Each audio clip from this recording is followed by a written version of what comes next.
E mori lumi në 10 janar gjendet sot trupi 30 vjeçarit Jurgen Karaj.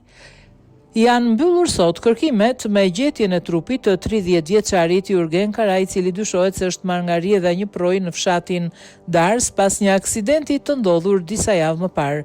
Në kërkime janë angazhuar forcat shumta, përfshirë ushtrin, forcat shqiponja, shërbim me zjarr fikse të Matit dhe Klosit, punonjës të Bashkisë Klosi dhe banor të zonës dhe familjar të riut. Ndërkohë, operacionit të kërkimit ju bashkuan dhe një ekip i specializuar nga Kosova për kryerjen e kërkimeve në ujore me urdhër të presidentes Vjosa Osmani. Sipas hetimeve, Jurgen Karaj ndodhej si pasagjer në automjetin që drejtohej nga 24 vjeçari Andi Losha, i cili humbi kontrollin dhe përfundoi në prua në fshatin Dars Klos.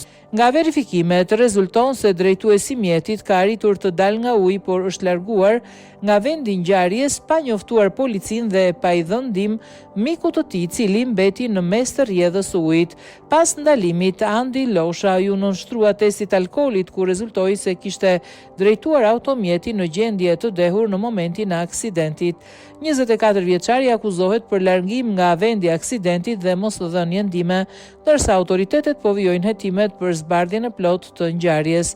Ndërkohë, Jurgen Karaj vijoi të rezultonte i zhdukur deri ditën e sotme, që fatkeqësisht u gjet edhe trupi pa jetë i 30 vjeçarit.